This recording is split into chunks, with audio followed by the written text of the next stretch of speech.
नमस्कार, खबर सूत्र में आपका स्वागत है। मैं हूं आपके साथ योगिता वाधवानी। आइए चलते हैं खबरों की ओर। प्रदेश अध्यक्ष राजवीर सोरखी ने बताया कि बसपा शिक्षा, रोजगार व रोजगार के मुद्दों को लेकर चुनाव मैदान में उतरी है। बहुजन समाज पार्टी सत्ता परिवर्तन के साथ साथ व्यवस्था परिवर्तन का काम करेगी। इस मौके पर राजवीर सोरखी ने कहा कि देश के वर्तमान हालात बड़े ही विकट है। उन्होंने कहा कि पिछले 10 सालों से मौजूदा सरकार ने सिवाय देश को बेचने के अलावा कुछ नहीं किया है।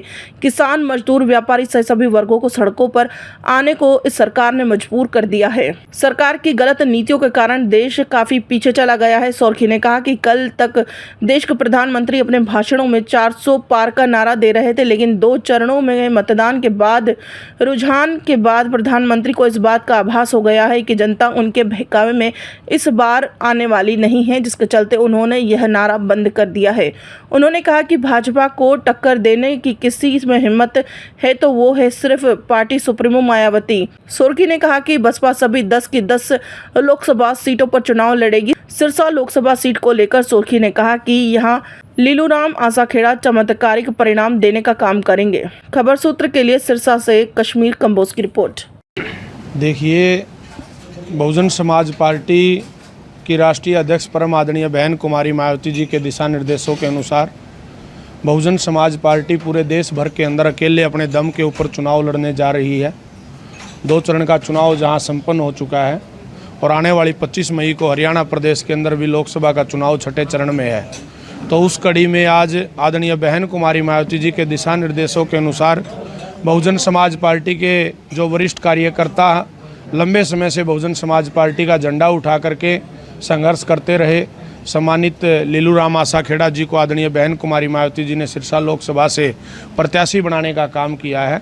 और वर्तमान समय में इस देश के अंदर जो हालात बने हुए हैं, एक तरफ जो लोग भारतीय जनता पार्टी के लोग इस देश के धन्ना सेठों और पूंजीपतियों के इशारे के ऊपर चलते हुए सरकार में बैठ कर के उद्योगपतियों को फ़ायदा पहुंचाने का काम कर रहे हैं, और दूसरी तरफ जो लोग सिर्फ संविधान को बचाने की बात कर रहे हैं।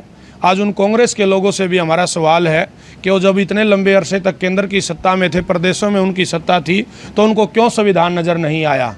इसलिए आपके चैनल के माध्यम से कहना चाहते हैं, इस देश के अंदर केंद्र में कांग्रेस की सरकार चल रही थी और उस कांग्रेस की सरकार में ही शेड्यूल कास्ट एंड बैकवर्ड का जो प्रमोशन रिजर्वेशन का जो बिल है संसद के एक सदन में फाड़ा गया था। इसलिए जो लोग आज तरह तरह की जो बातें कर रहे हैं, देश की आम जनता को जो ठगने के लिए अपना प्लान बना रहे हैं, प्रदेश की देश की जो जनता अब इनकी बातों में आने वाली नहीं है। मैं बहुजन समाज पार्टी का शुरू से माननीय काशीराम जी के टाइम से DS4 के माध्यम से बहुजन समाज पार्टी बनने से पहले मैं शामिल हुआ था, काशीराम जी के साथ चला था। और 1984 14 अप्रैल 1984 में पार्टी बनी, और जब से लेकर के आज तक हम कभी मुड़कर नहीं देखा है। बहुजन समाज पार्टी में काम किया है, जिन कैडर के सिपाही के तौर पर हमने काम किया है। और बाकी हम जो जिस तरह बहन कुमारी मायावती जी का जिस तरह सभी देश के अंदर जिस तरह इनका लोहा मान रही है, सभी पार्टियां लोहा मान रही है। आज ये कांग्रेस है, चाहे वो भाजपा है, चाहे दूसरी पार्टियां हैं, ये सारी पार्टियां, दोनों पार्टियां, ये कांग्रेस है वो भी कई पार्टियों को मिलकर के वो अपने अपना एजेंडा बना रहे हैं। जो 32 पार्टियाँ एक तरफ होते हैं, 28 पार्टियाँ एक तरफ इकट्ठी होकर के, और वो अपनी पूरी सीटों पर चुनाव लड़ रही है। बहुजन समाज पार्टी पूरे देश के अंदर 543 सीटों पर चुनाव लड़ रही है, जिस तरह हरियाणा के अंदर 10 की 10 सीटों पर चुनाव लड़ रही है।